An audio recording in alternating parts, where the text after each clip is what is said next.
ಎಲ್ಲ ಸರ್ಕಾರಿ ಉದ್ಯೋಗ ಆಕಾಂಕ್ಷಿಗಳಿಗೆ ನಮ್ಮ ಯೂಟ್ಯೂಬ್ ಚಾನೆಲ್ಗೆ ಸ್ವಾಗತ.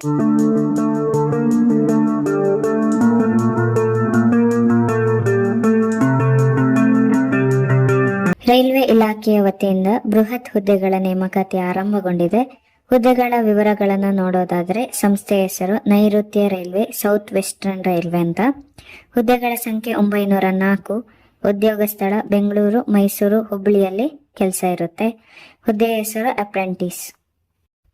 ಇನ್ನು ಯಾವ ಯಾವ ಹುದ್ದೆ ಎಷ್ಟೆಷ್ಟಿದೆ ಅಂತ ನೋಡೋದಾದ್ರೆ fitter 286, welder 55, electrician 152, refrigeration and air conditioner mechanic 16, programming ಮತ್ತು ಸಿಸ್ಟಮ್ ಆಡಳಿತ ಸಹಾಯಕ 138, ಯಂತ್ರಶಿಲ್ಪಿ 13, ಟರ್ನರ್ 13, ಬಡಗಿ 11, ವರ್ಣಚಿತ್ರಕಾರ 18, ಫಿಟ್ಟರ್ ಅದು ಡೀಸೆಲ್ ಲೋಕೋ ಶೆಡ್ ಅಲ್ಲಿ 37, ಎಲೆಕ್ಟ್ರಿಷಿಯನ್ ಡೀಸೆಲ್ ಲೋಕೋ ಶೆಡ್ ಅಲ್ಲಿ 17, ಎಲೆಕ್ಟ್ರಿಷಿಯನ್ ಜನರಲ್ 79 ಹುದ್ದೆ, ಫಿಟ್ಟರ್ 67 ಹುದ್ದೆ, ಸ್ಟೆನೋಗ್ರಾಫರ್ 2 ಹುದ್ದೆ ಇದೆ. ಇನ್ನು ಹುಬ್ಬಳ್ಳಿಯಲ್ಲಿ, ಬೆಂಗಳೂರು, ಮೈಸೂರಲ್ಲಿ ಯಾವ ಯಾವ ಹುದ್ದೆ, ಯಾವ ಯಾವ ಕ್ಯಾಟಗರಿಯವರಿಗೆ ಎಷ್ಟೆಷ್ಟಿದೆ ಅಂತ ಒಂದು ಸ್ಲೈಡ್ ಕೊಟ್ಟಿದ್ದೀನಿ ನೋಡಿ. ಎಲ್ಲದಕ್ಕೂ ಟ್ರೈನಿಂಗ್ ಪೀರಿಯಡ್ ಮಾತ್ರ 1 ವರ್ಷ ಇರುತ್ತೆ.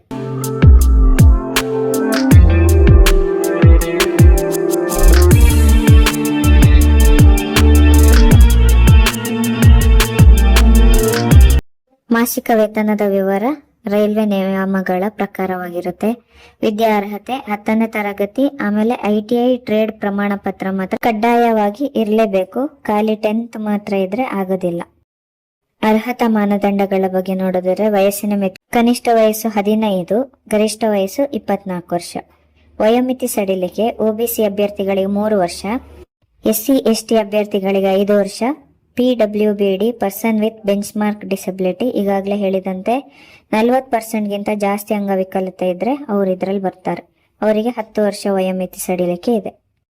ಅರ್ಜಿ ಶುಲ್ಕದ ಬಗ್ಗೆ ನೋಡೋದಾದ್ರೆ SC ST ಮಹಿಳೆಯರು ಅಂಗವಿಕಲ ಅಭ್ಯರ್ಥಿಗಳಿಗೆ ಇಲ್ಲ.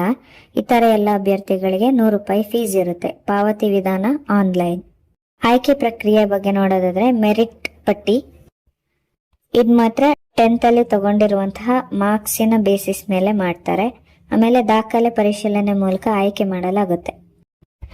ಪ್ರಮುಖ ದಿನಾಂಕಗಳ ಬಗ್ಗೆ ನೋಡೋದಾದ್ರೆ ಆನ್ಲೈನ್ ನಲ್ಲಿ ಅರ್ಜಿ ಸಲ್ಲಿಸಲು ಪ್ರಾರಂಭದ ದಿನಾಂಕ 14 ಜುಲೈ 2025. ಅರ್ಜಿ ಸಲ್ಲಿಸಲು ಕೊನೆಯ ದಿನಾಂಕ 13 ಆಗಸ್ಟ್ 2025. ಅಧಿಕೃತ ವೆಬ್ಸೈಟ್ rrchubli.in. ಅಧಿಕೃತ ಅಧಿಸೂಚನೆಯ ಲಿಂಕ್, ಅಧಿಕೃತ ವೆಬ್ಸೈಟ್ ನ ಲಿಂಕ್, ಅಪ್ಲೈ ಮಾಡುವಂತಹ ಡೈರೆಕ್ಟ್ ಲಿಂಕ್ ಅನ್ನು ಡಿಸ್ಕ್ರಿಪ್ಷನ್ ನಲ್ಲಿ ಕೊಟ್ಟಿರ್ತೀನಿ. ಅಪ್ಲೈ ಮಾಡುವಾಗ ಏನಾದ್ರೂ ಡೌಟ್ ಇದ್ರೆ ಕಮೆಂಟ್ ಮೂಲಕ ತಿಳಿಸಿ. ಈ ನಮ್ಮ ಮಾಹಿತಿಗಳು ನಿಮಗೆ ಉಪಯೋಗವಾಗಿದ್ದಲ್ಲಿ ನಮ್ಮ ಚಾನೆಲ್ ಅನ್ನ ಲೈಕ್ ಮಾಡಿ, ಶೇರ್ ಮಾಡಿ, ಸಬ್ಸ್ಕ್ರೈಬ್ ಮಾಡಿ. ಧನ್ಯವಾದ.